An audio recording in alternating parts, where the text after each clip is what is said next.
tarde. Estamos iniciando hoje o nosso ciclo de lives com a finalidade de promover a educação previdenciária para os nossos associados.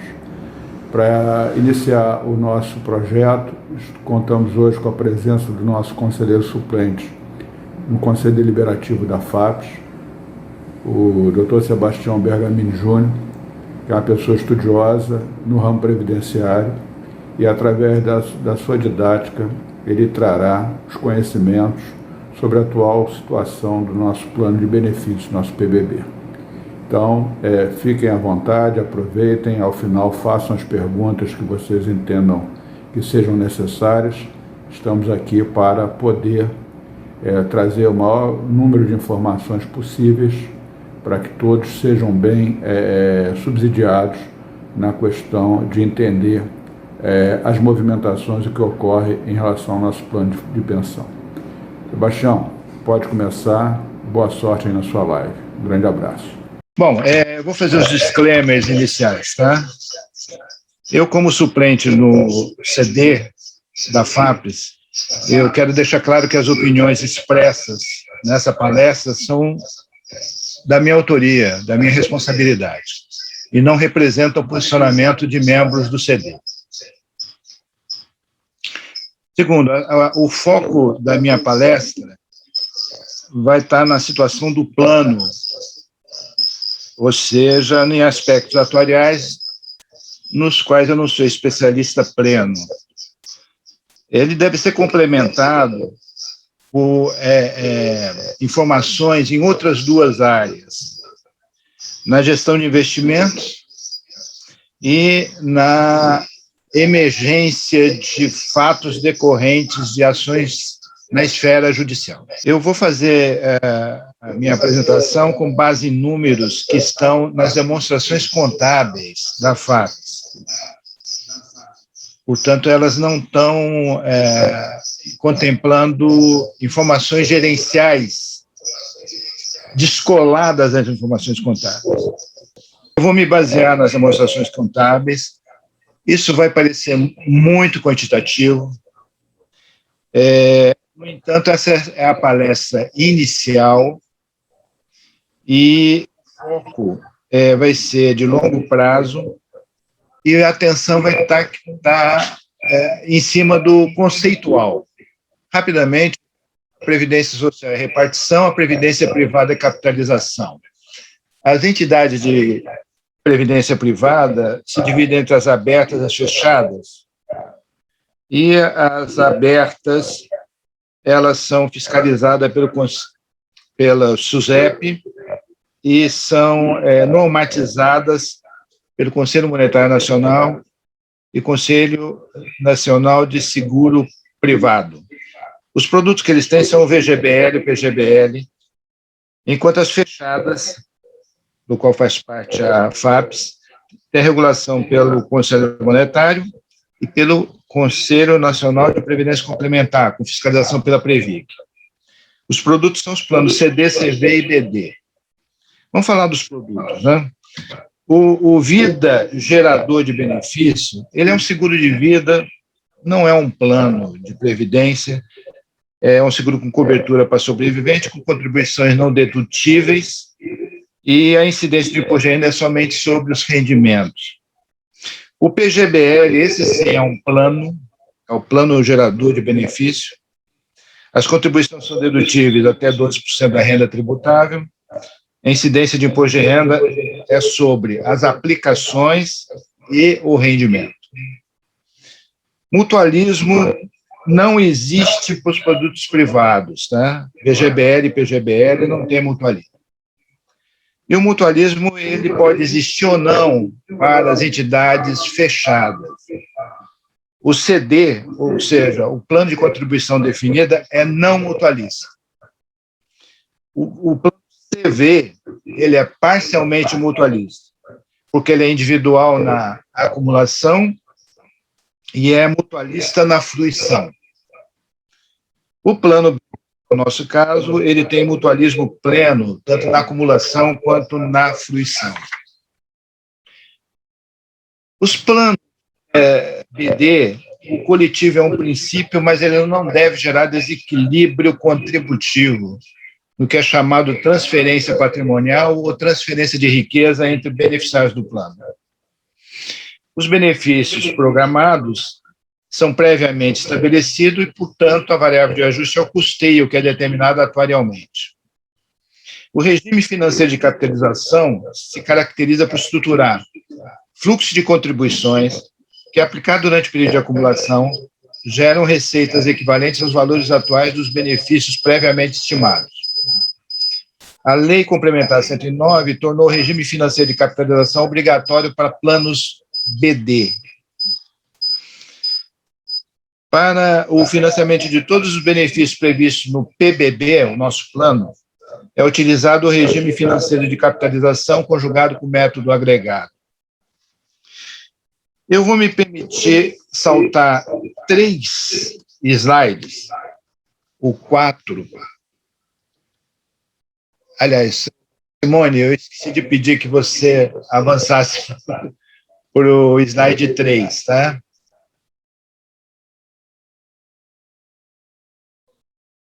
Que fala sobre o financeiro de capitalização. É importante, esses slides vão estar disponíveis no site da APA, tá? Bem como a gravação da live.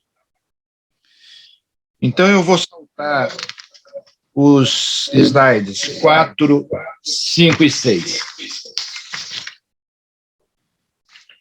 Vamos no slide 7, por favor. O PBB, ele sofre avaliações atuariais anuais que têm a finalidade de atualizar as obrigações do plano com seus beneficiários. São 3 os objetivos das avaliações atuariais: revisar as premissas, incorporar atualizações do cadastro e aumentar a acurácia dos cálculos atuariais. Os riscos.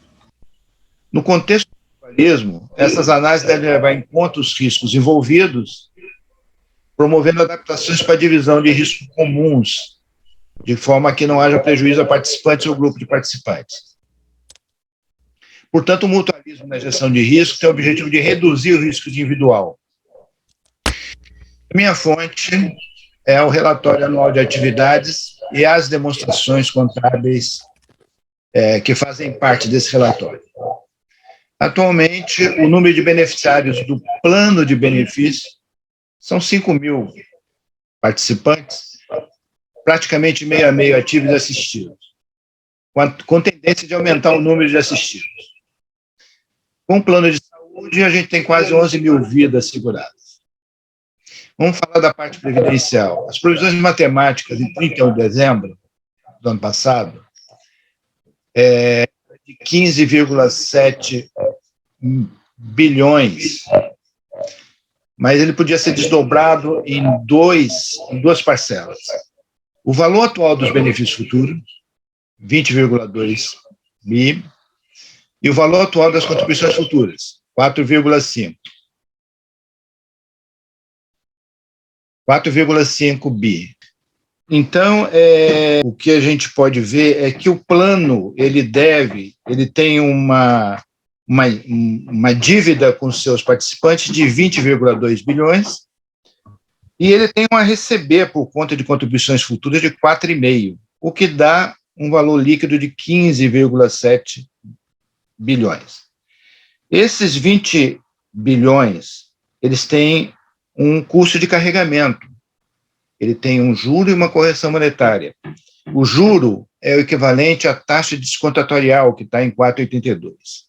E a correção monetária é o equivalente ao reajuste salarial dos participantes do plano, que são ativos, né? Cujo resultado é repassado para os benefícios dos assistidos. Dos 15,7 bi, a gente compara com o patrimônio previdencial que existe em 31 de dezembro de 2020, que é 14,4 bilhões. Esse comparativo entre o patrimônio previdencial e as provisões matemáticas líquidas denota o equilíbrio técnico, que no caso aí é um déficit contábil, ou nominal, de 1.323 milhões. Só que dentro desses 14,4 milhões de patrimônio, existe um lucro embutido de 828 milhões relativo aos títulos marcados pela curva.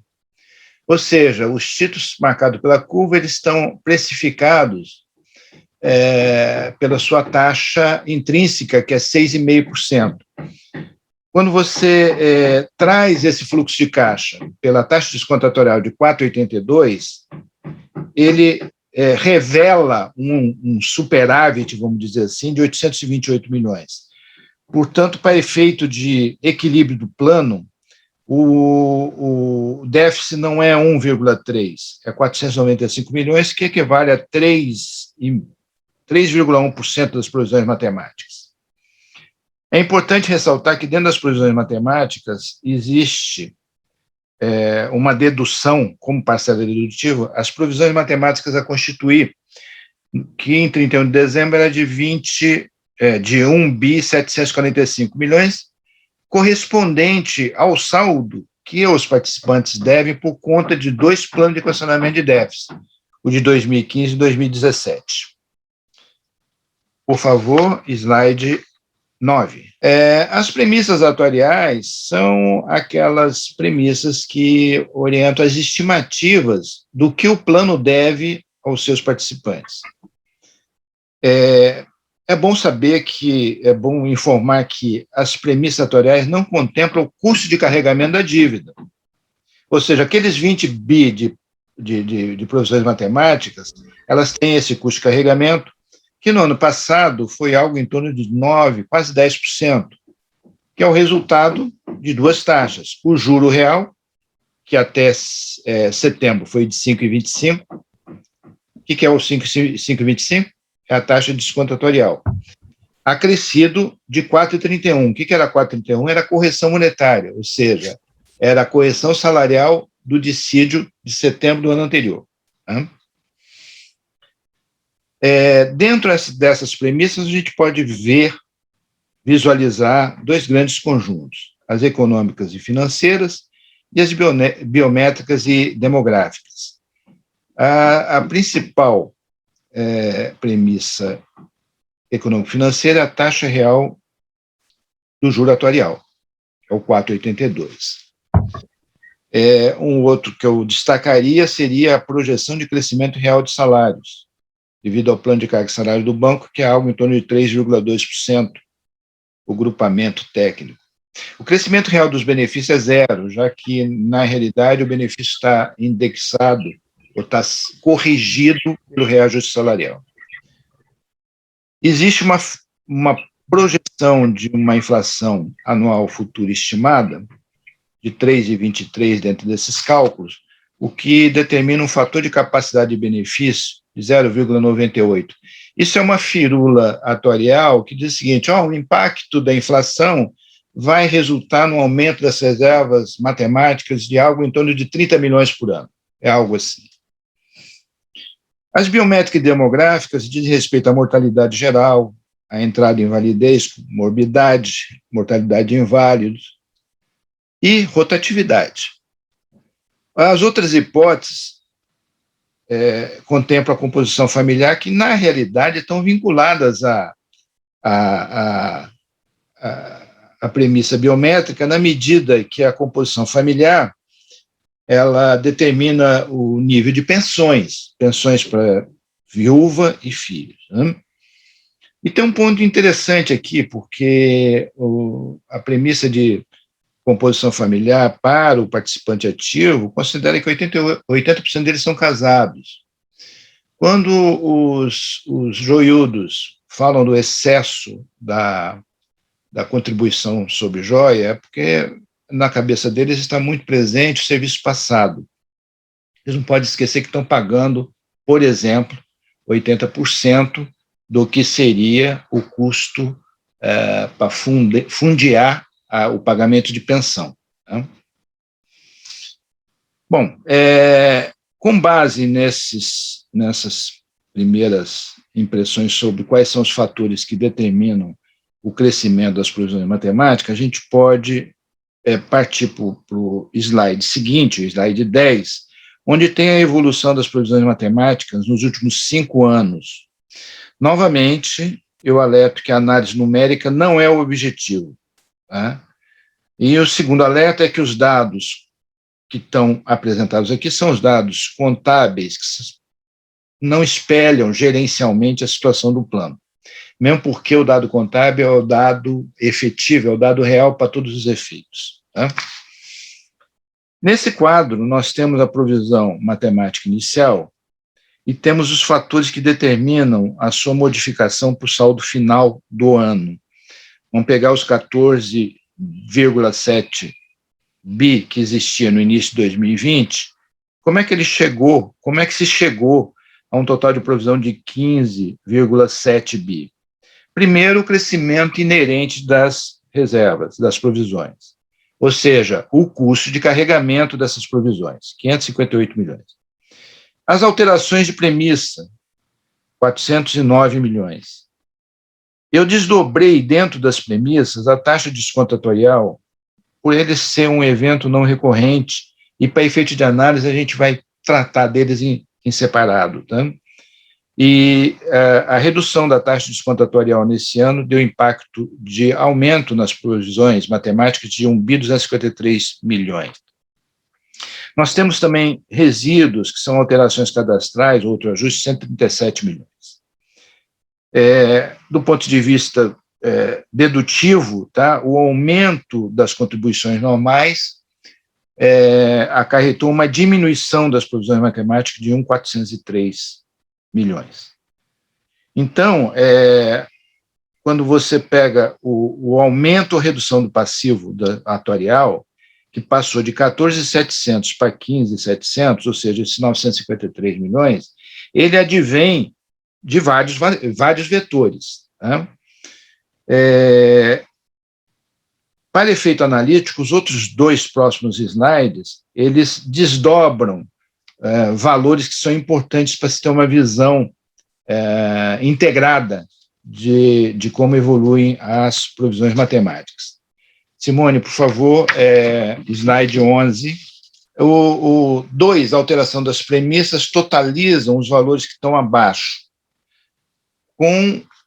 e não considera a taxa de desconto atuarial, tá ok? Então, a gente vê que a tábua de mortalidade, a rotatividade, o fator de capacidade, eles não são fatores relevantes para o aumento das provisões matemáticas.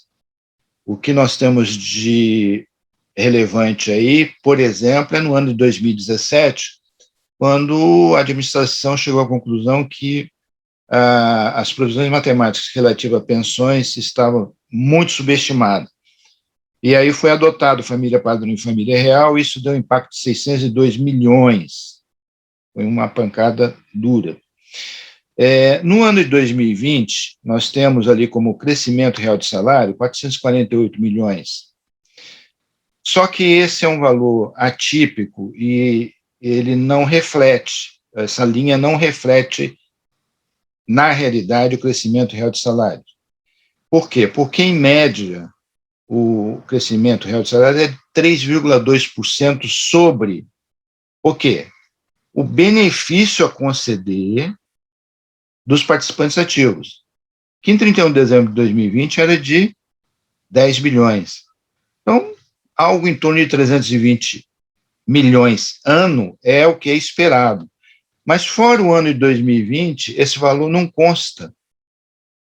Ou se consta com valores que não são representativos. Por exemplo, em 2016, 84 milhões. Esse valor é muito pequeno. Em 2018, por exemplo, se juntou o fator de capacidade com crescimento real de salário. Em outras palavras, a forma de agregar os valores, tá, ela não é consistente no tempo. Então, é algo que precisa ser aberto e analisado. Vamos para o slide seguinte, slide 12. Eu coloquei em separado os eventos não recorrentes. A taxa descontatorial que está dentro, formalmente está dentro das premissas, de alteração das premissas, a majoração das contribuições normais e os 2 PEDs. Então, nós temos aí 5 valores, ao qual, no final, eu devo voltar para conversar, que são atípicos. Tá? O que é um PED? Um PED é um momento em que você vê que a contribuição normal não consegue prover o crescimento das provisões matemáticas, então o regulador estabeleceu um limite. A partir daquele limite, você tem que fazer o seguinte, tem que equacionar. O que significa equacionar? Significa que os participantes assumem uma dívida em separado dentro das provisões matemáticas. Né? Isso ocorreu em 2016, com base em 2015, e em 2018, com base em 2017. Sempre sabendo que em 2016 você faz o equacionamento e começa a cobrar em março do ano seguinte. Né? Então, nós temos dois valores aí, um BI100 num ano e um BI600 no outro. A majoração de contribuições normais ocorreu depois de 1974, depois de 46 anos sem mexer no nível de contribuições. Né? E aí foi dado um aumento de 32%. E isso gerou uma redução do passivo atuarial de 1.400. A taxa de desconto atuarial já teve mexidas, ou seja, entre o início do plano, em 1974 e 2010, mais ou menos, ficou sempre em 6%. 2011 parece que foi para 5,75%, no ano seguinte voltou para 6%, tá? Mas o que nos interessa é esse horizonte de 5 anos. Na última linha desse quadro, nós temos a taxa de desconto atuarial em 5,72% de 2016 a 2018, uma diminuição de 0,47% em 2019 e uma outra redução de 0,43% em 2020. Ou seja, ela reduziu quase 1%, já na realidade 0,9 em 2 anos. E isso gerou um aumento das provisões matemáticas em 2.300, quase 2.400. A gente vai voltar a esse slide mais para o final. Na linha de cima, provisões matemáticas, nós temos a evolução delas no final de cada ano, menos o patrimônio previdencial, que são os ativos garantidores, nós temos o equilíbrio técnico, dado sempre por déficits. Esses déficits são contábeis, eles são sempre ajustados pelo lucro que está embutido nos ativos garantidores que não foram precificados adequadamente. Do slide 10 a 12, ou seja, dos quadros 4.2 a 4.4, só foram detalhadas as provisões matemáticas.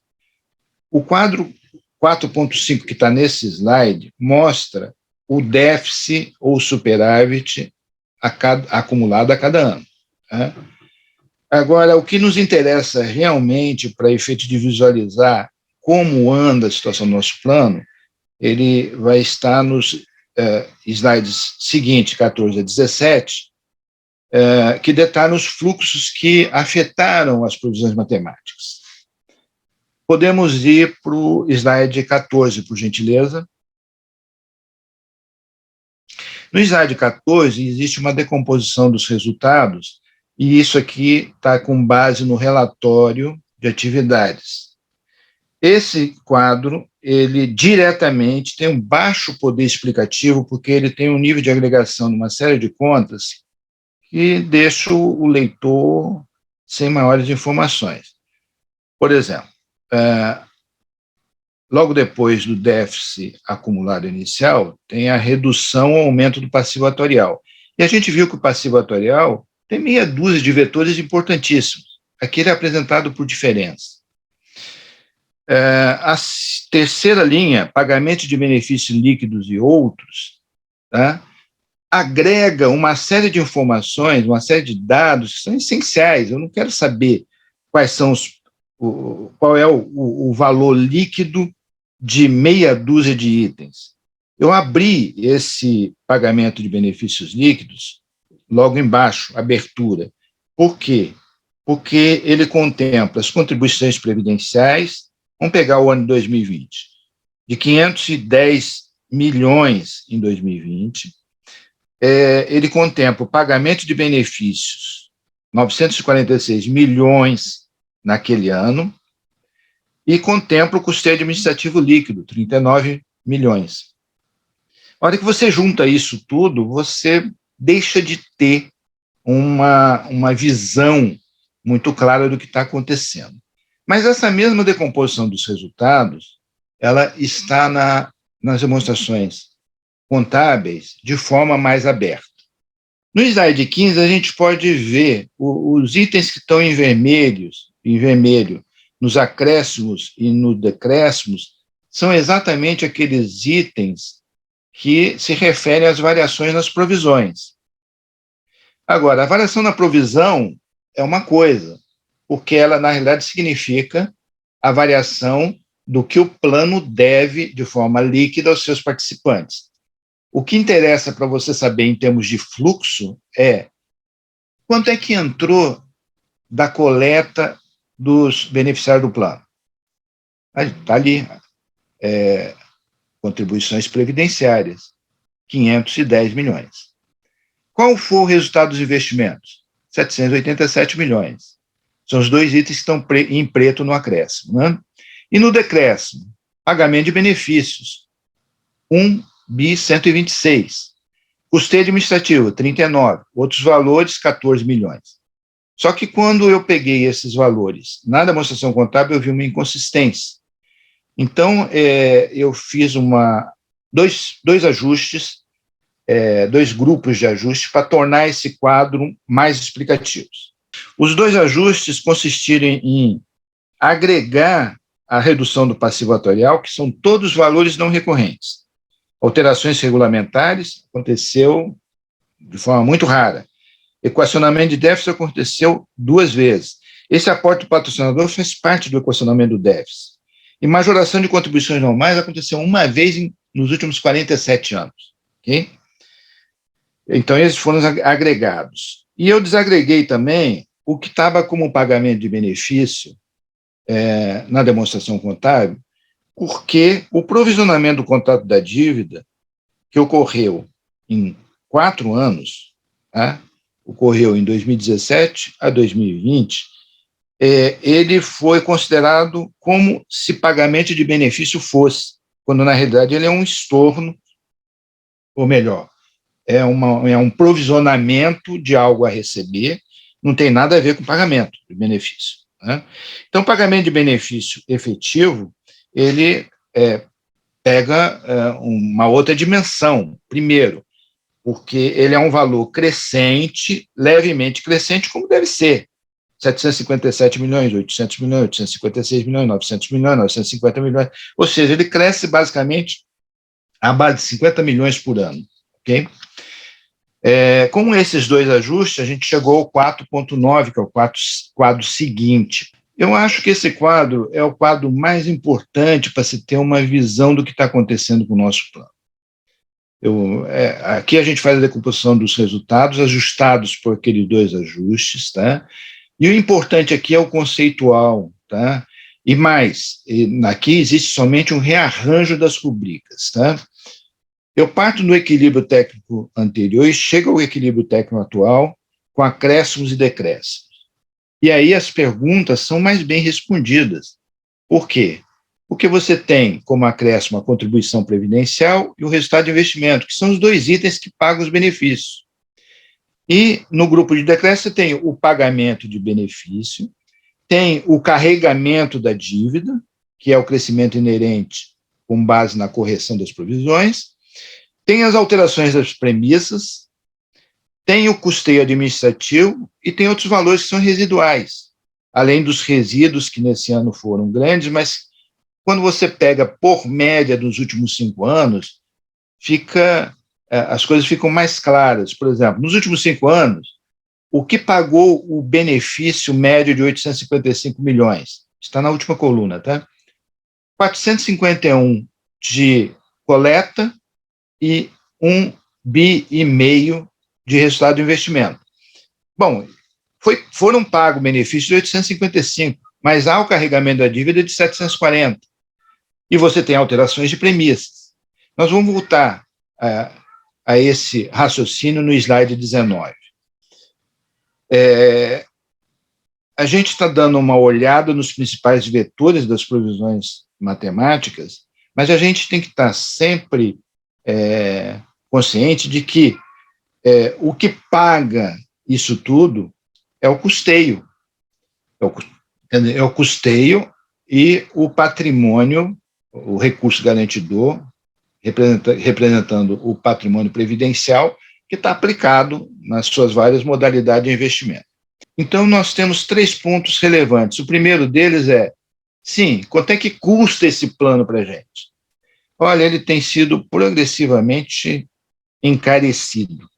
Por quê? Porque em 2016, os assistidos pagavam 5% da sua contribuição normal, os ativos pagavam 7,6% de contribuição normal em média, além de uma joia de 1,7% sobre o salário de participação deles. Né? Nesse período de 5 anos, ocorreram várias coisas. 2 planos de equacionamento, um aumento da contribuição normal, e em 2021, o assistido está pagando 10,76%. Ou seja, os 5% de contribuição normal original em 2016, mais o 32% de aumento. Isso dá 1,6%, portanto, ele paga de contribuição normal 6,6%. Na contribuição extraordinária, 3,59 foi o primeiro PED, 0,57 o segundo. Então, o assistido paga 4,16% como contribuição extraordinária. O participante ativo teve impacto menor. Né? Só que eu peguei meus dados e dei continuidade, abstraindo que em 2018, em razão das alterações regulamentares, tá? O custeio melhorou para o ativo. Mas eu deixei do jeito que estava, fiz uma projeção linear. Então, os 7,60 de contribuição normal passaria a ser 10%. A joia recebeu, como contribuição normal, também recebeu um incremento de 32%, passando a 2,24%. E a contribuição extraordinária foi 0,41% no primeiro PED e 0,4% no segundo, dá 0,45%. O somatório dá 12,72% de contribuição média entre normal e extraordinária do participante ativo. Está caro. Só que a informação que eu obtive numa reunião do conselho é que isso não seria 12,72, seria 11,80. Então, a gente pode dizer que a contribuição hoje do participante ativo é algo entre 11,80 e 12,70. Ok? Bom, eu tenho que justificar que algumas vezes eu defendo o saldamento, e eu defendo o saldamento por 2 motivos. Primeiro, que ele homogeneiza direitos e obrigações e, portanto, ninguém leva vantagem em cima de ninguém. Só que tem um grande impeditivo, uma grande desvantagem, é que o participante ativo teria que entrar num plano CD, e o plano CD está com o seu custeio limitado a 8,5%. A paridade do patrocinador em cima desse custeio é 8,5%, limitado a 8,5%. Isso quer dizer que, provavelmente, o participante ativo, se tivesse que migrar, ele, além disso, teria que fazer uma reserva em um PGBL qualquer, para ter o mesmo nível de aporte que tem hoje. Bom, vamos para o slide 19. É um exercício do equilíbrio do plano. Né? Se eu tirar tudo o que não é recorrente, tá? Por exemplo, dentro das alterações da premissa, veja aí na última linha, exclusão em 2.3, família padrão. Família padrão foi um ajuste que foi feito lá atrás e que não deve acontecer novamente. Tá? E aí a gente tem médias aqui. Tá? Esse aqui, na realidade, é o quadro 4.9 mais limpo, ok? Tirando os eventos não recorrentes. Como é que ficaria o plano? Bom, você teria contribuições previdenciárias na média de 450 milhões e resultado de investimento de 1 bilhão e meio. Ou seja, seus aportes, seus acréscimos seriam 1,9 bi. E o seu decréscimo, pagamento de benefício, mais o crescimento inerente, mais a alteração das premissas que não são recorrentes, mais o custeio administrativo, daria menos de 1,8 bi. Haveria um equilíbrio técnico positivo, um saldo positivo de 153 milhões. É de se perguntar, o plano estaria equilibrado? Não sabemos ainda, porque dependemos de outros 2 itens. E esses 2 itens são 2 outros mundos que vão ser explorados em outras palestras no âmbito desse ciclo. Um é sobre os investimentos. Se vocês olharem aí, o 1,2, o resultado dos investimentos, em média deu 1,5 bi, mas teve um ano que foi muito bom, 2019 deu 2,5 bi. O ano passado foi muito ruim, deu menos de 800 milhões de rendimento. Essas coisas vão ter que ser analisadas ao seu devido tempo e para que a gente possa entender e fazer projeções, ok? E outra coisa que não está aí, é off-balance, são os contingentes. Os contingentes, eles só tem um contingente ativo, tá? É a correção das obrigações do Fundo Nacional de Desestatização, o FND, que dava mais de 700 milhões em 31 de dezembro de 2020, e que, por exemplo, a Cifrão, que é o fundo de pensão da Casa da Moeda, já reconheceu o resultado.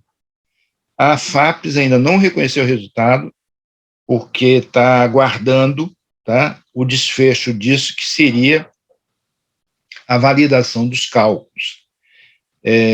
Lembrando que a ação para essa correção já transitou em julgado, ou seja, em última instância há uma decisão favorável à FAPES, ela tem direito a esses 700, acho que são 710 milhões, tá? E esse valor, pelas regras contábeis, quando aplicáveis a entidades privadas, se aguarda até o efetivo pagamento. Mas, no caso aqui, a gente está falando de quem? Do Tesouro Nacional. Então, a meu ver, eu sou partidário da interpretação de que isso deveria ser reconhecido desde agora, né? Agora, a maior parte dos contingentes são contingentes passivos, tá? E isso aí vai demandar uma exposição detalhada para que a gente possa fazer uma projeção do que pode acontecer com relação a isso. Em outras palavras, esse exercício do equilíbrio do plano, ele é só retrospectivo. Para ser prospectivo, preciso de informações, então, de 2 naturezas: investimentos e contingentes. Então, como o último conjunto de pontos relevantes, eu tenho que falar sobre governança. E o exercício pleno da governança está condicionado ao adequado nível de educação financeira dos beneficiários do plano. Se os beneficiários do plano querem ter um envolvimento maior na participação da gestão, uma participação maior na gestão do seu plano de previdência, ele primeiro tem que ter conhecimento, né? Agora, esse conhecimento, ele depende de 2 coisas: da transparência, ou seja, de forma tempestiva, obter informações, e uma vez obtidas informações, tá, a gente entra na prestação de conta, na responsabilização, de forma oportuna abrir o debate, mas abrir o debate de forma ampla e sincera, tá? Um debate honesto, tá? E quando eu falo de informações, eu estou falando abertura de premissas, abertura de itens residuais, abertura sobre esforço contributivo, qual o nível de contribuições, qual a contribuição normal, qual o respectivo salário de participação por grupo de beneficiários. A finalidade de obter transparência é obter uma base mínima de informações que precede o debate. Agora, o debate tem que ser feito em cima de coisas pontuais: taxa de juro atuarial, contribuições normais e extraordinárias, e, logicamente, essa parte atuarial vista em conjunto com o desempenho dos investimentos e com o contencioso judicial e com as contingências que possivelmente existam. E a finalidade disso seria identificar possíveis pontos de inflexão, de forma a que, com maiores informações, as pessoas ficassem menos ansiosas sobre para onde vai o meu plano de benefícios. Eu gostaria de retornar ao slide 12, que diz respeito a essa prestação de contas. No slide 12, eu me refiro aos itens não recorrentes que ocorreram nos últimos 5 anos. Olha, com exceção de 2018, quando houve a decisão de promover alterações regulamentares no plano, e quando houve a instauração da primeira mesa FAPES, tá, ali as coisas foram discutidas, ali as coisas foram expostas, as informações foram abertas. Mas, exceto esse momento, as outras decisões foram tomadas à porta fechada por um grupo pequeno de pessoas. Por exemplo, o primeiro PED de 2015 não foi discutido. Né? Quem pega a ata de reunião que aprovou foi algo assim sumário. Eu sei que houve, acho que 2 ou 3 reuniões prévias sobre isso, mas, de qualquer forma, isso não foi discutido com participantes. Vamos pegar as duas alterações da taxa de desconto atuarial. Mexeu na taxa de desconto atuarial, eu acho que faz parte da responsabilização discutir isso com os participantes. Mesmo porque as visões são visões heterogêneas. Eu, por exemplo, acho que taxa de desconto atuarial é de longuíssimo prazo. Quem pegar o pagamento de benefício projetado vai ver que ele até 2126, se eu não me engano. Ou seja, mais de 100 anos. Isso quer dizer que determinadas premissas, tá, elas podem ser administradas e devem ser administradas. Né?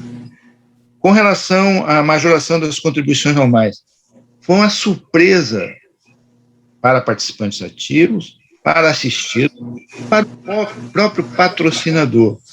Então, eu acho que essas questões não têm que ser resolvidas sem antes serem ouvidos os participantes. E é isso que eu chamo de prestação de contas. Então, eu vejo a necessidade de ajudar o processo de prestação de contas, melhorar a governança, os padrões de governança. Lógico que isso está associado à transparência e lógico que isso está associado a um adequado nível de educação financeira e previdenciária. E mais, essa educação financeira e previdenciária tem que ser possuído por um grupo que constitua uma massa crítica, que tenha um número, tá, que possa fazer diferença. O que a gente vê que são esforços individuais isolados. Bom, era essas mensagens que eu tinha para dar, inicialmente salientando que essa é a primeira das palestras que levantou uma série de problemas na área atuarial, lembrando que tem outros 2 mundos aí, a área dos investimentos, a área do contencioso jurídico. Os quadros vão estar à disposição, são dados extraídos das demonstrações contábeis. É uma análise aparentemente muito numérica, mas o que a gente busca ali é uma simplicidade. Então, quando você fala, olha, o custeio administrativo de 2020 foi de 39 milhões líquido. Lógico que a gente sabe que tem um programa de gestão administrativa que tem um balanço à parte, que contempla 3 orçamentos, o orçamento de despesa administrativa de investimento, o orçamento de despesa administrativa da Previdência e do plano de saúde. Isso tudo está sendo gerenciado pela FAPES, mas para a previdencial só me interessa o valor líquido, o impacto líquido do plano. Quanto é que o plano está pagando de despesa administrativa? 39 milhões. Essa informação que é uma informação que é informação crítica. Eu me coloco à disposição para perguntas, tá? Mas sempre salientando, a gente está apenas no início do processo, tá ok? Já vai abrir para as perguntas, pedir para o pessoal escrever no chat. O José Eduardo, ele queria fazer algumas intervenções, eu não sei se ele pode, porque ele tinha compromisso depois das 4. Ele está presente? Então, ele está presente, sim. Ele vai falar, doutor Sebastião. Ok. Estou presente e, na verdade, a minha contribuição não é para no que o Sebastião apresentou, né? A minha contribuição é, assim, de fato, agradecer ao Sebastião, porque o Sebastião é um dos colegas nossos que mais tem conhecimento sobre isso, é importante essa apresentação dele, e essa destaque que ele deu para a educação financeira e previdenciária, eu processando, eu entendo que a gente deve trabalhar para isso, programar, quer dizer, eu acho que eu colocaria como um desafio, um compromisso meu como representante titular no CD, né? Então, assim, esse agradecimento ao Sebastião, parabenizá-lo por isso. Eu sei que tem muitas questões que são técnicas dessa área financeira e atuarial que não são triviais para a gente entender. O Sebastião fez um trabalho aí, vamos dizer assim, de detetive no bom sentido, de explorar, de verificar detalhes que eu acho que é muito importante, que eu, né, pelo aproveitar esse conhecimento do Sebastião e querer colaborar com ele. Quer dizer, eu só faria assim, uma visão geral, é assim, nós precisamos nos preparar para o futuro mesmo, como o Sebastião, de alguma maneira, alertou. Por que isso? Porque o mundo, né, não é só nós, o mundo está mudando bastante, né? Essa questão previdenciária é uma questão que está sendo discutida no Brasil, em outros países, a questão, né, da expectativa de vida, a questão da economia, a questão da taxa de juros, quer dizer, tem uma série de questões que vão exigir, e aí eu acho que é importante essa questão da educação financeira e previdenciária, que a gente estude mais, que a gente conheça mais, que a gente trabalhe mais no sentido da transparência. Eu acho que a transparência aumentou na FAPES, o Sebastião deu 2 destaques relevantes, porém, no ano passado. Um foi só sobre a taxa de juros atuarial. Ela não foi adequadamente discutida, ela tem um componente técnico, mas ela não foi adequadamente discutida e, de alguma forma, a atual gestão da FAPES e a anterior também no Conselho, quer dizer, houve um reconhecimento das pessoas de que isso foi atropelado, quer dizer, eu acho que poderia ter sido feito, eu acho, e todos entenderam com mais calma, ouvindo os participantes, né? E o Sebastião destacou isso, mas isso é um processo que a gente tem que trabalhar, que a gente tem que ter uma gestão mais profissionalizada. Eu quero registrar que isso melhorou também nos últimos anos, eu quero registrar, eu estou aprendendo bastante como conselheiro, né? Mas eu registro isso, quer dizer, a FAPES tem um quadro técnico, gerencial, de muita qualidade, quer dizer, eventualmente tem erros, sim, todos nós temos erros, mas eu acho que isso dá uma certa tranquilidade no sentido de melhorar a transparência, como o Sebastião está cobrando, do meu modo de ver, de forma acertada, e há um compromisso agora também, eu posso falar, né, do atual presidente do Conselho Deliberativo, quer dizer, a ideia de itens das reuniões do Conselho serem mais abertas, né, não serem sujeitas a sigilo, porque não caberia sigilo. Então, nós estamos num processo de maior abertura em relação à transparência. Quer dizer, eu acho que tudo isso, costurado, pode permitir que todos tenham uma visão, todos nós, né, tenhamos uma visão mais apropriada do nosso futuro, né? Agora, então, eu não vou fazer assim comentários, mas é assim, de contextualizar, quer dizer, nós tivemos, numa certa época, foi muito favorável, agora nós estamos trabalhando com uma época que a gente não sabe, é uma incerteza muito grande, né?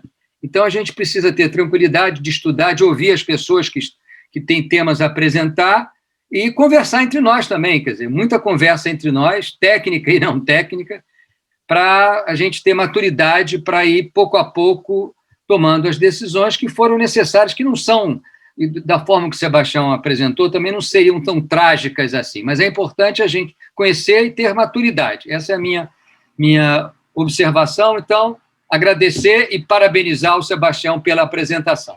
É só isso. Belas palavras, Eduardo, agradeço. Sebastião, para poder esquentar aí ou motivar as pessoas a perguntarem, gostaria de perguntar a você o seguinte: você vê possibilidade de, a médio prazo, haver uma redução da taxa atuarial, que hoje está em 4,82? A pergunta é espinhosa, né? A bola de cristal foi comprada no Saara, tá? Tudo depende da taxa básica de juros, né? O governo, nos últimos 2 anos, foi fazendo sucessivas reduções. Aquilo é o patamar de juro e, portanto, define o patamar básico de rentabilidade da economia. Devido à pandemia, as contas públicas ficaram prejudicadas, né? E o governo decidiu não elevar a taxa de juros até para incentivar a economia que estava prejudicada por essa pandemia. Eu acho que, dado o aumento eu já estou entrando na área dos economistas, né? A taxa de juros hoje, Selic, é 3,5%. Não, bateu 4,4% há 2 meses atrás, 3 meses atrás. Mas hoje 3,5%, né? Então, fechou o ano em 3,3%, tá? 3,3%. Ela já chegou a 2%, né? Nas reduções. Não, estou falando de título de longo prazo, que é o nosso. Estou falando de Selic, tá? Tá. Selic foi 2 alguma coisa. É referência, 3,5%. O que acontece? Se a gente considerar que, para o governo, o desembolso que ele tem para remunerar a dívida pública, né, a taxa de juros é melhor para ele, né, em termos de base monetária, é melhor. Mas, para nós, quando você tem uma remuneração mais baixa da própria economia, da renda fixa, principalmente, você tem um problema sério, que é você atingir essa remuneração quando você tem proporcionalmente uma taxa atuarial alta, né, ainda alta. E isso é um desafio, né? Eu acho que 4,82 é uma taxa de juro atuarial que tende a ficar estável nos próximos 2, 3 anos. Porque, como notou, a dívida pública tem aumentado. E o governo vai ter que elevar, como vem elevando, tá, a taxa Selic, até porque está com juro negativo frente à inflação. As pressões são grandes, né? Esse momento de transição fica difícil fazer previsão, tá? Mas, de forma, eu vejo que 4,82 é um patamar confortável para quem tem um plano de benefício que vai pagar, que tem obrigações para mais de 100 anos. Tá? Muita coisa vai ocorrer nesses 100 anos. Tá? Então, eu me oponho a um grupo de pessoas que vem defendido o que eles chamam de realismo atuarial e que fez que houvesse uma visão de que você tem que reduzir a taxa de desconto atuarial mais ainda, tá?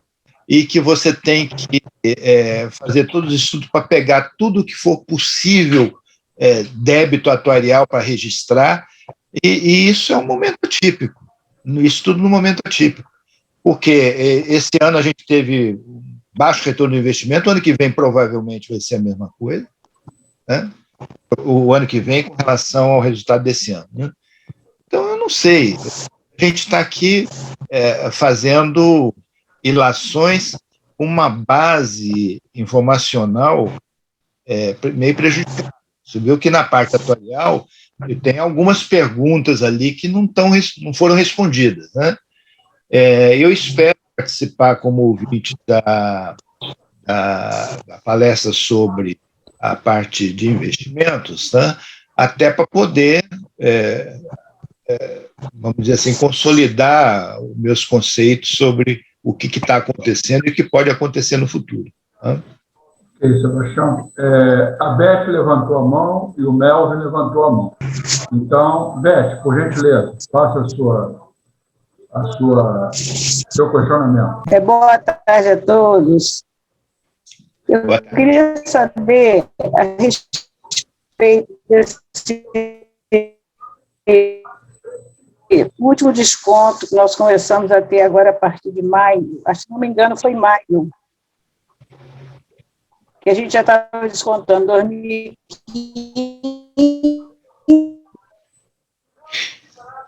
Ô Beth, está ruim o teu som. Eu acho que você quer esclarecimento sobre esse desconto, dessa majoração de 32% em relação à alíquota básica de 5%, que passou a 6,6%, que foi a estruturação da alíquota normal, não é um plano de equação de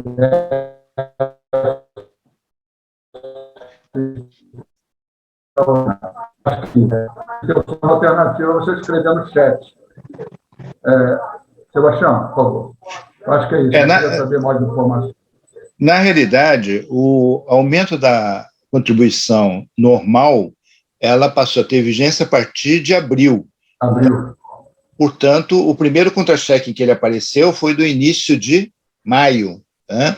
E foi isso que você falou, Antônio Miguel, passou de 5 para 6,6. E é isso aí, até que prova em contrário, ele é constante.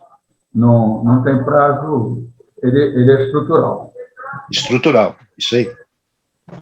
Melvin, por gentileza, faça a sua pergunta. Boa tarde a todos aí. Boa tarde. Parabéns aí pela iniciativa aí de vocês, parabéns pela apresentação, Sebastião. Ficou nítido na sua apresentação, nos quadros que você mostrou, a deficiência na performance de investimentos em 2020, né? E eu acho isso preocupante, quer dizer, isso não foi só pela pandemia, né? Essa deficiência foi uma deficiência de gestão nos investimentos.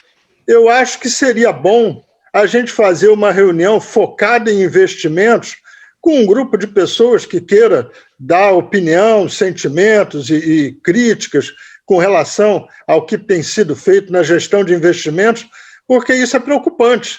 Se a gente repetir essa performance, não tem nada que equilibre, né? A gente vai ser conduzido para reajustes de déficits em sequência, né? Então, eu acho preocupante a gestão dos ativos garantidores. É isso. Elton, o próxima live que nós vamos fazer, a gente deve trazer um profissional de fora, né, com experiência em fundo de pensão e que tenha a didática, né, tenha a capacidade de explicar que a grande maioria das pessoas, isso aí é extremamente natural, não tem domínio sobre a matéria e não é para ter também domínio sobre a matéria. E também eu vou encomendar a esse profissional que faça uma comparação com os números, né, com o desempenho da FAP, do PBB, e também em relação a fundos de mais ou menos mesmo porte, mesma característica no mercado. Eu vou buscar alguém da Uniabraf, né, que tenha essa expertise, justamente para a gente ter um foco mais amplo, né, sabendo até porque, tentando entender as razões da melhor ou da pior performance identificada comparativamente. Ok? Sobre isso, eu tenho algumas colocações. Tá? Quando você coloca a série de rendimentos do PBB, né? Dos investimentos do PBB, no relatório de atividades aparece a média das entidades fechadas de previdência complementar. Essa média não é boa, tá? Não é boa porque está tudo ali dentro. Você tem que comparar a FAPES, ou melhor, o PBB, que é um plano de benefício definido, aberto, com outros planos Do mesmo porte. e de preferência com o mesmo porte. Só que nós somos um bicho totalmente diferente. O único plano de benefício definido que não está saudado é o PBB. Né? Então, quando você vai comparar, por exemplo, com as três irmãs, Previ, Petros e Funset, tá? São outros três bichos completamente diferentes. Tá? Não que eu não acho que deva ser comparado, eu acho que tem que ser comparado, sim, e mais, a gente tem que buscar benchmark. Outro dia eu vi uma crítica forte, dizendo que a FAPES era melhor, não sei o quê, que não ficava devendo a nenhum outro plano, não sei o quê. E aí foi falar do plano 1 da Previ, dizendo que esse ano eles tiveram sorte porque alienaram uma posição de vale, que deu um excelente lucro, além do que a renda variável deles também rentabilizou bem. E dizendo que não tinha nada a aprender com eles. Eu fiquei assim, pasmo. Por quê? Porque a Previ 1, ele não fez nenhum plano de equacionamento de déficit. O PBB fez 2. O que está havendo aí? Não sei o que está ocorrendo, que muitas vezes as pessoas acham que o que nós fazemos é melhor. Eu acho que para chegar a essa conclusão tem que haver comparação, sim, e comparação com algo que seja semelhante. E mais, quando você pega o resultado de per si, ele não quer dizer muita coisa. Por exemplo, 2019, nós tivemos 2,5 bi de rendimento dos ativos garantidores, perto dos menos de 800 milhões no ano passado, tá? Pô, 3 vezes mais. Só que se você for comparar com o benchmark, de repente você vai notar que o ano passado a gente teve um desempenho melhor do que o ano anterior. Por quê? Porque a média do mercado, tá, teve um resultado pior do que o nosso em 2020 e teve um desempenho melhor em 2019. Ou seja, 2019, mesmo tendo tido 2,5 bi de lucro, de rendimento, tá, poderia ter sido melhor, entende? Então, quando se faz esse tipo de análise, a gente tem que comparar não somente com as empresas pares, ou seja, selecionar dentro daquelas 17 entidades, como é que chama? Entidades sistemicamente importantes, que são os grandes fundos de pensão, dentro desses grupos de pensão, desse fundo de pensão, aqueles planos que guardam semelhança com o nosso, mas também comparar com o mercado privado, renda fixa. Nós temos aí as séries da Ambima, para renda fixa, renda variável, até para ver como a gente se situa frente ao mercado. Por que não? Mas é isso que você falou, a gente tem que estar de olho porque o fund do pagamento de benefício deixou de ser a coleta, passou a ser a rentabilidade dos investimentos. E esse é mais um argumento para que esse desempenho seja exposto de forma muito elucidativa, de forma muito crítica, para ver onde é que a gente tem sido bom e onde é que a gente pode melhorar. Ok? A minha ex-colega de área, Maria Leda, já te digo que não, tá? Mas eu vou perguntar e o Sebastião complementa. O não pagamento pelo BNDES da sua parte de acordo dos porta-joias pode afetar no resultado deste ano e ocasionar um novo aumento de contribuição? Olha, eu tenho umas posições muito definidas com relação à joia, tá? A joia é o custo do ingresso da pessoa no plano. E o ingresso dela não pode provocar transferência patrimonial do plano para ela ou vice-versa. Então, isso aí é uma obrigação individual, não tem nada a ver com o plano. No passado, os assistidos tiveram benefícios, tiveram privilégios, etc. Tal. Então, na realidade, parte da demanda é pelo retorno de um privilégio perdido, não por conta de um direito. Eu acho que se a pessoa quer entrar para o plano e o plano disponibiliza a ela o pagamento de serviço passado, de benefícios que tem que ser fundiados, tá? Ela tem duas opções. Ou ela entra pagando a joia e tem um benefício pleno, ou ela entra sem pagar a joia e, nesse caso, vai ter redução proporcional no seu benefício. Esse raciocínio, tá, tem sido combatido por algumas pessoas que dizem: não, eu estou impedido de ingressar no plano se não pagar a joia. Falei: olha, que eu saiba, o CD em nenhum momento apreciou qualquer pedido de reconsideração de algum funcionário do banco que quis entrar no plano sem pagar a joia. Por quê? Porque esse ingresso sem pagar a joia e sem ter o benefício pleno não afeta a massa de participantes. E, portanto, o CD se veria compelido a aprovar isso, em que pese os problemas burocráticos de controle, que não são tão grandes assim, né? De forma a cumprir a finalidade do plano, que é dar o quê? Um suporte previdenciário. A FAPES não pode se negar a dar um suporte beneficiário, um suporte previdenciário suplementar, para quem não está a fim de pagar uma joia onerosa, né?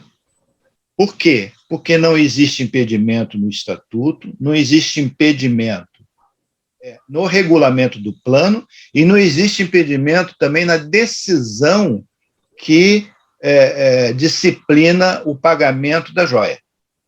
Então, alguém lá da FAPES pode ter falado: não, você não pode ingressar, a não ser que pague a joia. Mas, se isso não está em lugar nenhum, é só recorrer ao CD, que é a instância máxima e que vai decidir por algo que é plenamente aceitável, ou seja, a pessoa entrar sem afetar os demais integrantes do plano. Então, a minha posição tem sido sempre essa. Essa é uma obrigação pessoal e qualquer tentativa de envolver os atuais assistidos no pagamento disso envolve responsabilidade pessoal do administrador, do gestor. Tá?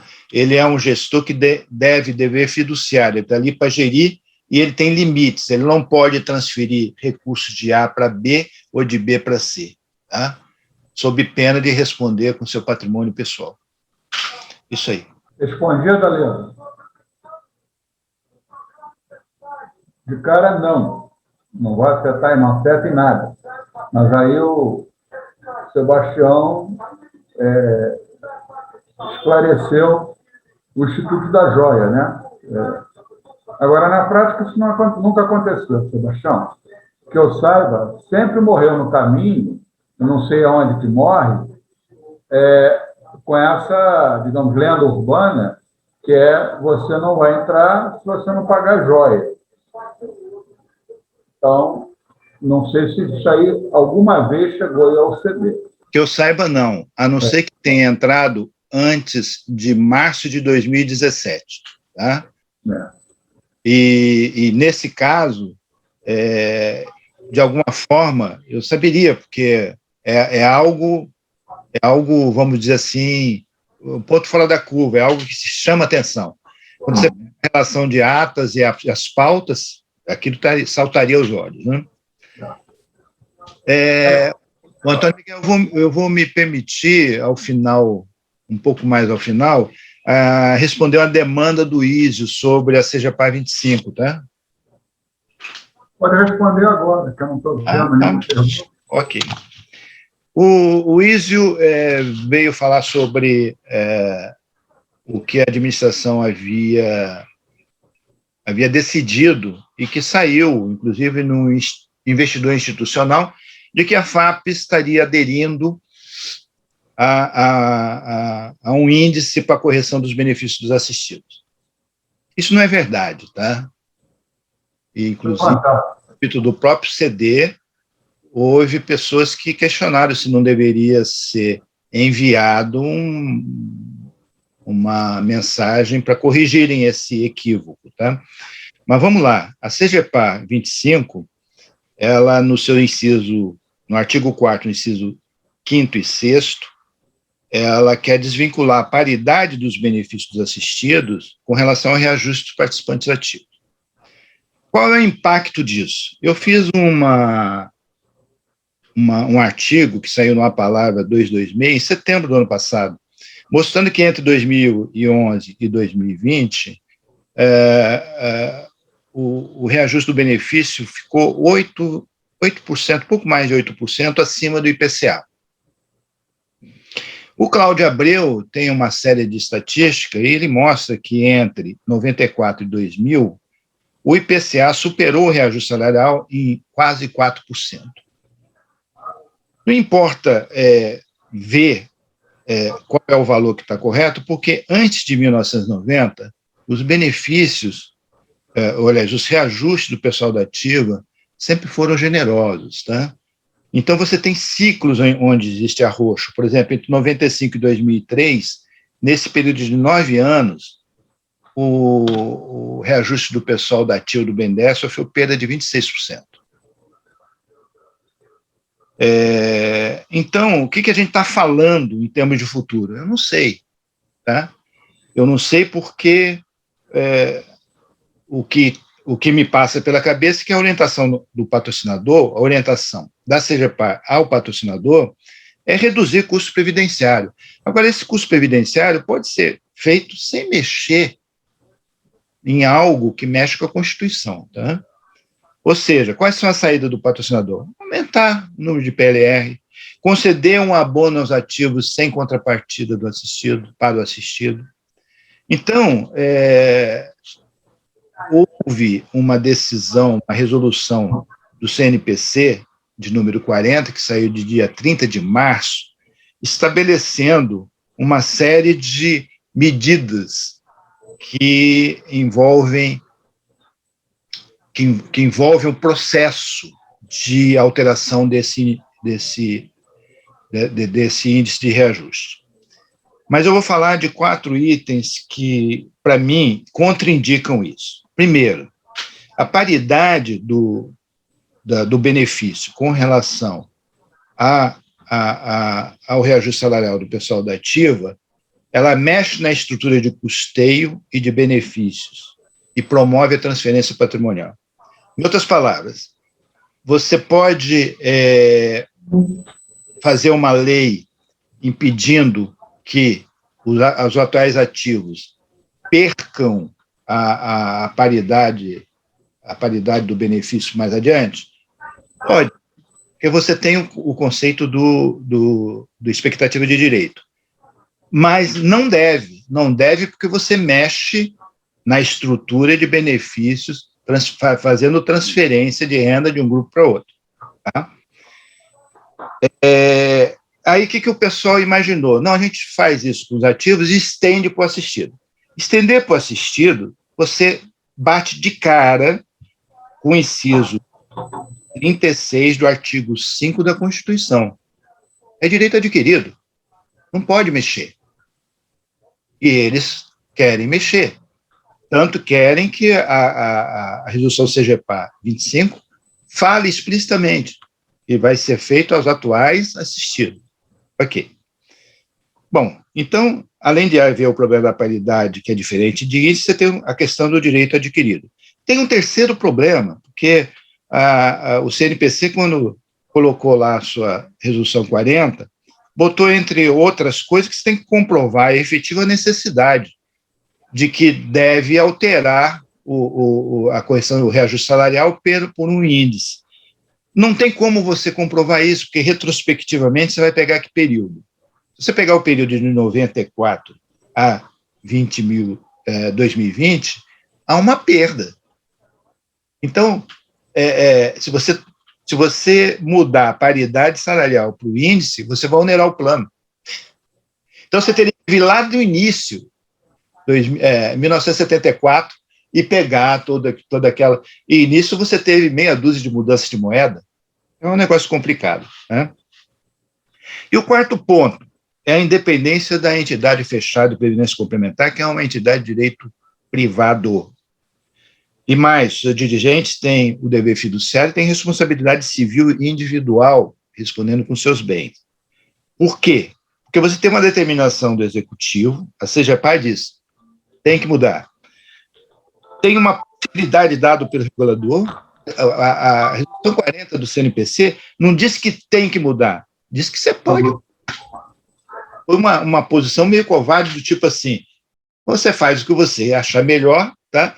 E arque com as consequências se você escolher a pior opção. E tem a posição da Previc, que é francamente favorável, mas ele não tem que se meter nisso. Ele é um órgão de fiscalização, é a posteriori, tá? Então, o que acontece? Foi aberto o prazo de 180 dias a partir de 1º de junho, tá? Isso está previsto na resolução CNPC 40, para que isso seja discutido. Então, isso aí provavelmente, certamente irá para a mesa FAPES. E lá, esse assunto será debatido, tá? E vamos ver se vem um pouco de razão, porque algumas pessoas vêm e falam, isso é bom para o plano, mudar o indexador, o reajuste salarial para o indexador é bom para o plano. Sabe o que é bom para o plano? É melhoria dos investimentos, do resultado dos investimentos, é uma superveniência ativa vindo dos contingentes. Agora, quando você modifica o plano, reduzindo direitos ou aumentando encargos, tá? Ele é ruim para o plano porque é ruim para os participantes. Quando alguém fala, não, isso é bom para o plano, quer dizer mais ou menos o seguinte, isso não me afeta, portanto é bom para o plano. Afeta o fulano, problema dele. Tá? Então é uma posição meio cínica isso. Então, quando forem falar é bom para o plano, tem que ser bom para todos os participantes. Não pode ser bom para um participante e ruim para outro. Tá? Isso tudo que eu falei aqui está sob a forma de um artigo que está no prelo. É o próximo artigo do jornal A Palavra, que deve estar saindo nos próximos dias. Tá? E eu também não tive muita pressa, porque nós temos 180 dias aí para levantar essas coisas todas com calma, etc. E tal. Alguns participantes ativos veem isso como positivo. Eu não vejo como positivo. Eu acho que isso é muito negativo, e embora possa envolver valores financeiros baixos, ele envolve princípios que me são caros. Um deles é o princípio do direito adquirido. Quer dizer que não vale mais nada os contratos? É isso? É complicado, tá? Bom, esse foi o momento de indignação, tá? Fico à disposição. Bem, vamos lá. Deixar claro que isso é a opinião do Sebastião, né? Como ele mesmo falou. Até porque, se o assunto fosse fácil, a gente já teria uma solução. Isso aí é uma coisa que teremos que estudar para ver o que deve ser feito, né? Então, as pessoas têm que ter absolutamente calma. A ansiedade não serve para nada. A ansiedade serve para médico passar ansiolítico, nada mais do que isso, né? Então, a gente tem várias formas de enxergar e não tem, digamos assim, uma coisa perfeita. Isso é isso, isso é isso, né? Tem várias discussões e todas têm defeitos, né? Tudo tem defeitos. Então, tem que ver a relação custo-benefício e várias coisas. Mas isso não tem nada, até como o Sebastião falou, são 180 dias, né? Para ser estudado. Esse ano não muda nada. Esse ano tem um acordo coletivo. Então, isso aí é alguma coisa que vai ter impacto a partir de 22, não em 21, né? Então, isso é a primeira coisa que tem que ser observada. A Cideli pergunta, a FAPES não vai seguir o que diz a CGPAR? Sei, quem vai decidir isso é o CD da FAPES, né? Isso aí ainda está sendo estudado, isso aí não tem nada definido. Antônio Miguel, complementando, a FAPES vai seguir a Constituição ou a FAPES vai seguir uma orientação do órgão administrativo do Executivo, uma disposição infralegal? É esse o dilema, tá? Isso aí, esse é o CD da FAP que tem que decidir. Isso aí. Não é nem uma questão de... Você quer... A FAP, originalmente, isso foi informado até oficialmente, a FAP fez uma solicitação à Previ, por escrito, propondo que houvesse adesão individual. Ou seja, você optar por uma forma ou optar manter o que já tem, optar pelo reajuste. E a resposta da Previ foi que não, né? E logo em seguida houve a resolução 40, né? Que a princípio é para dar, teoricamente, entre aspas, uma resolução, ela não pode derrubar um documento maior, que é, como o próprio Sebastião está falando, que é a Constituição. A resolução 40 ela passou a dar uma legalidade no âmbito previdenciário, mas isso é entre aspas, né? Mas, a princípio, a FAPES teve essa proposta e submeteu. Isso é verdade, que eu tive conhecimento disso, foi por escrito. Mas a resposta foi a resposta que não, para seguir a questão do que está na CGPAR. Então, isso não tem nada definido. E aí o Mel está perguntando a questão do 32% pelo patrocinador. Isso aí eu não sei do que. A princípio, o patrocinador tem que pagar a mesma coisa que o assistido, que o participante. Que eu saiba, não está não pagando. É isso, Sebastião? Na realidade, a CGPAR determinou que qualquer aumento de contribuição previdenciária deveria passar previamente por eles. Só que isso cai fora da legalidade, porque o aumento de contribuição, a instância decisória é o CD da FAP. É o ajuste. Independentemente disso, Antônio Miguel, o que faltou foi diálogo, tá? Eu acho que um stakeholder, como o banco que paga metade da conta, ele tinha que ser consultado antes, faltou ali houve um atropelo e faltou sensibilidade, tá? Em termos de governança, isso é muito ruim. Como eu disse, o banco é um stakeholder que manda na FAPES, praticamente. Tem aquela estrutura de governança completamente desequilibrada, né? Que a gente sabe disso, né? Em termos de processo decisório. E isso aí é alguma coisa que a gente vai ter que enfrentar no futuro, não muito distante, questionar essa representatividade de assistidos e ativos e patrocinador dentro dos conselhos, né? Até porque nós somos, como você falou, nós somos uma coisa completamente diferente.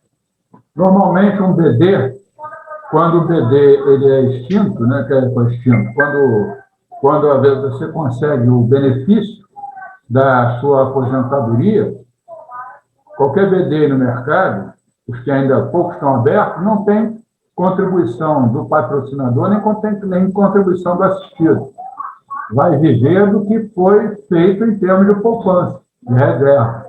Nós somos um bicho diferente, porque nós temos a participação dos empresários, 5%, agora 6,6%, e tem a participação dos patrocinadores. Então, nós somos totalmente diferentes.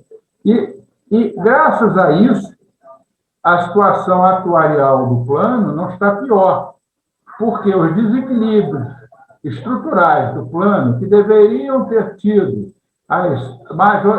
majorado as contribuições originais na década de 2000, na virada de novembro de 98 para a primeira década de 2000, não foram feitos, e acabaram explodindo. Aí explodiu com o quê? Explodiu com o decréscimo da própria economia, da própria rentabilidade dos investimentos, o desequilíbrio da taxa atuarial em relação à rentabilidade dos investimentos, vai somando a isso, aí gerou esse primeiro déficit aí e um segundo déficit. É isso que as pessoas têm dificuldade de entender, porque sempre a gente teve, teoricamente, um mar de rosas. Só que essas rosas murcharam, né? Elas murcharam, e aí a gente tem que cuidar para que elas não se tornem adubo, né? e sim se tornar adubo que elas renasçam de uma maneira positiva. Fala, Melvin, que você quer perguntar. Está com a mãozinha levantada aí. Oi. Não, eu queria aproveitar uma coisa sobre o que o Sebastião falou. Bom, primeiro, com relação aos 32%, ao que me consta, o banco ainda não aportou, embora nós já tenhamos aportado. O banco aguarda uma autorização da SEST, se não me engano. Mas, voltando a outro assunto, o Sebastião... Você tem razão, você tem razão. Tá. Bom, mas voltando a outro assunto, o Sebastião colocou que ele está com a legislação mais do que com alguma resolução. Então, eu queria só aproveitar e voltar num ponto, que é o ponto dos planos de equacionamento de déficit, onde a legislação, se não me engano, a 109, e se não me engano, no artigo 26, diz que o equacionamento deve ser feito, e está aqui me deu um branco no nome agora. Bom, daqui a pouco eu lembro. Mas que esse rateio deve ser feito na proporção, Cláudio Abreu, que o rateio deve ser feito na proporção das contribuições de cada um, né? E o que acabou acontecendo é que a gente se baseou numa resolução que é menor do que a lei, que diz para a gente fazer isso em cima dos... como é que se chama? Me fugiu também o nome, mas a gente deveria fazer na proporção... Em cima do artigo 62 que você está falando, né? Eu me lembro... eu me lembro, acho que artigo, se não me engano, 26, é o que fala da contribuição, o plano de equacionamento na proporção das contribuições de cada um, né? Então, ativos e aposentados deveriam pagar numa mesma proporção. A gente acabou fazendo isso por um outro parâmetro, né?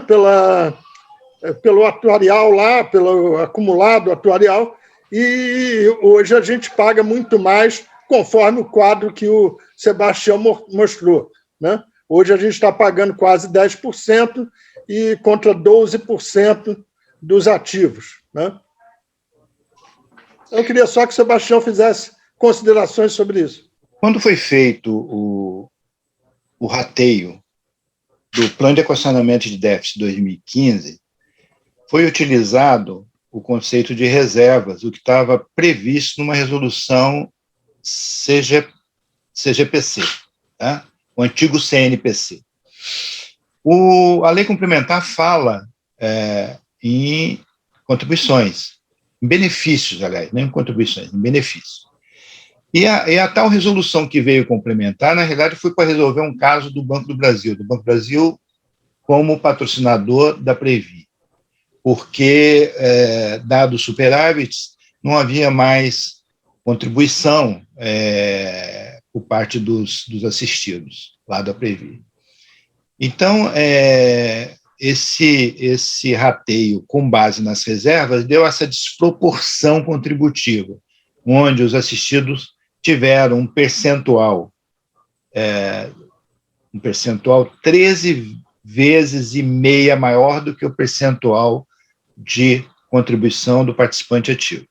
Como a base sobre a qual era incide era maior para o ativo e menor para o assistido, isso, na realidade, resultou em um aumento de 8,5 vezes. Então, nós estamos contribuindo com 8 vezes e meia maior do que, a mais do que o participante ativo.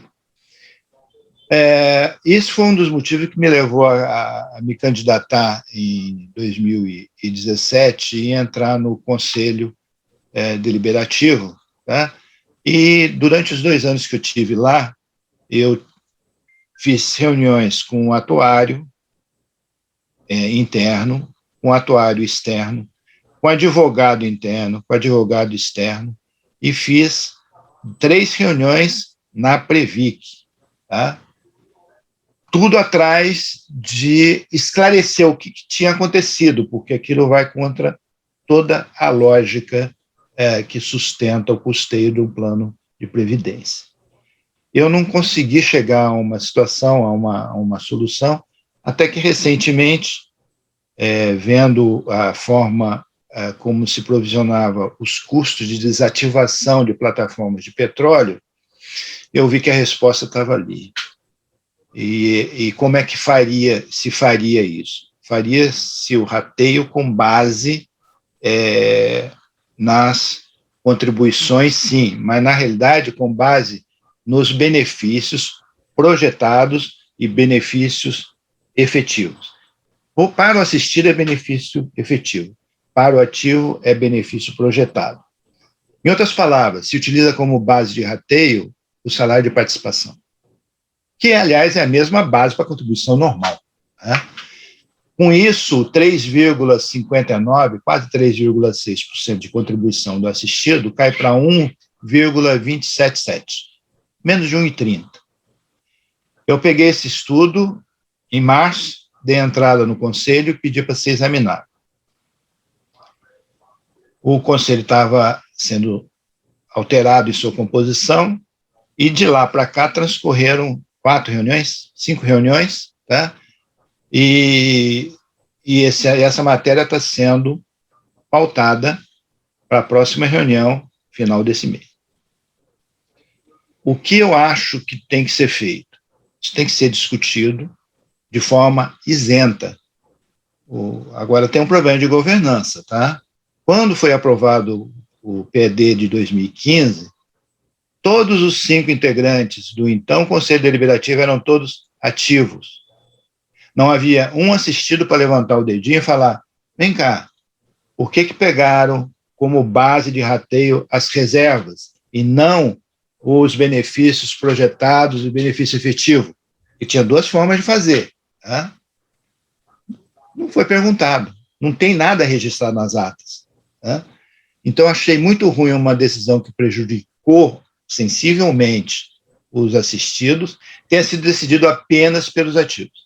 Isso levantou outra questão, a questão da representatividade no Conselho. Se os assistidos são metade dos beneficiários do plano, que detém 60% das reservas, das provisões matemáticas, ele deveria ter uma representação no Conselho da mesma proporção. A gente tem 1 e 6.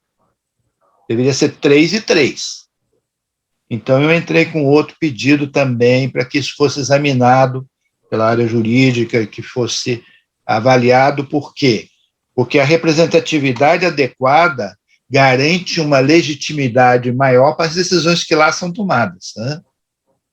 Porque, por mais que se diga que as pessoas decidem de forma isenta, não conhecendo quem o indicou ou quem o elegeu, na realidade, os interesses pessoais muitas vezes conflitam.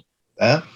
Então, esses 2 assuntos estão na pauta do Conselho Deliberativo e estão na pauta da APA. Tá? Eles foram incluídos na pauta da APA porque são coisas que interessam a todos os assistidos. Eu adiantei até onde eu pude, tá? Como isso está em análise, etc., mais adiante, provavelmente, esse estudo vai ser divulgado de forma ampla, tá? Para mostrar que, se existem 2 formas que são viáveis de serem feitas e calculadas, essas 2 formas atendem à legislação, mas uma promove transferência patrimonial de uma parcela de beneficiários para outra, e a outra dá o mesmo percentual, significa que a que está sendo utilizada está errada. Tá?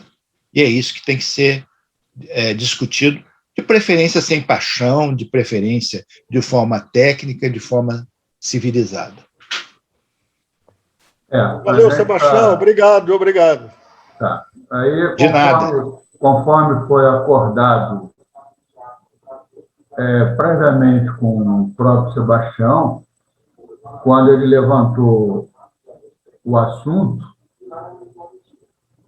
os assuntos, né, que uma coisa deriva da outra, nós montamos essa estratégia, passo a passo pela legalidade, né? Primeira questão administrativa, coloca o problema no CD, Previt também é uma alternativa, e aí, de acordo com as respostas positivas ou negativas, relação custo-benefício, fazer uma avaliação judicial se há alguma possibilidade de interpelação, se for necessário, né? Porque a questão judicial é sempre a última coisa que se deve fazer, considerando, inclusive, agora, dentro da nova forma de processo civil, que é a questão da sucumbência, né? Então, esse é o grande elemento que trava qualquer briga na justiça atualmente, é o problema de você, mais tarde, vir a ser punido, porque você buscou o seu direito, que você julgava que era um direito bom, e aí você perde, e você morre lá em ter que indenizar a outra parte dos advogados na questão da sucumbência.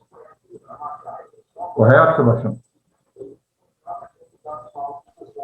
Isso aí. Entendeu? Bem, senhores, eu acho que para a gente começar a nossa série de lives, acho que atendeu muito bem, até pela capacidade, pelo conteúdo de quem fez a exposição, até porque é uma pessoa que é obstinada no assunto, é estudioso, e que tem prestado muito serviço à APA e ao grupo de participantes do PBB, não apenas aos assistidos, mas a todos que fazem parte do PBB, porque é sempre importante a gente levar em consideração que quando nós estamos falando de FAPES, PBB, ou plano que possivelmente poderia vir a surgir se houvesse uma migração, nós estamos falando da subsistência, a nossa subsistência da nossa família. Tá?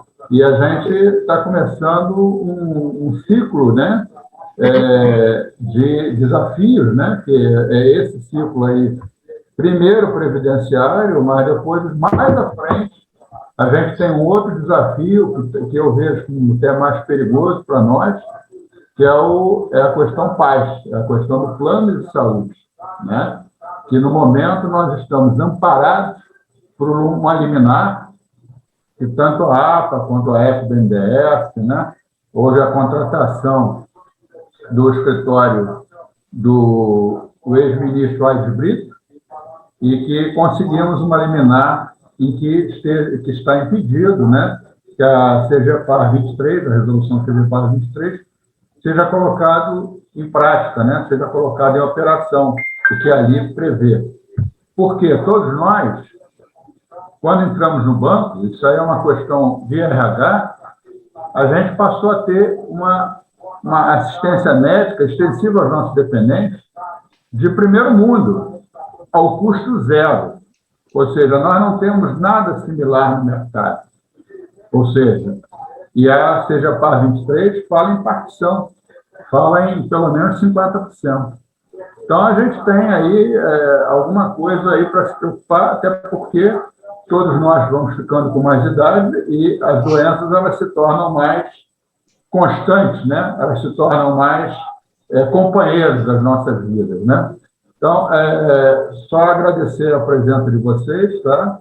E as próximas a gente vai avisar com um pouquinho mais de antecedência para que todos possam se programar e participar com mais tranquilidade. Muito obrigado, a live vai ficar no nosso site para quem quiser depois assistir a gravação. Obrigado, Sebastião. Obrigado a todos. Tá? Antônio Miguel, algumas pessoas registraram agradecimento aí, o senhor Ísio, a dona Leda. Só tem uma pessoa que eu não consegui identificar, ele está com Galaxy Tab A. Não sei quem é. Agradecendo a você, Antônio Miguel, e ao doutor Sebastião também. Alberto, que aqui. Alberto, eles estão deixando registrado aqui no chat. A Rose é do Galaxy Tab. Tânia Méliga. Então, muito obrigado. Até a próxima. Eu agradeço a todos. Um grande abraço a vocês. Tá? Um grande abraço a todos. Boa tarde para todos. Tá. Obrigado, Simone, Miguel. pelo assessoramento aí. Obrigado, Ricardo. Obrigado. Simone. Ok. Boa tarde para todos. Obrigado, abraço. Com Deus. Obrigada, Ricardo. Obrigada aos colegas aí que participaram.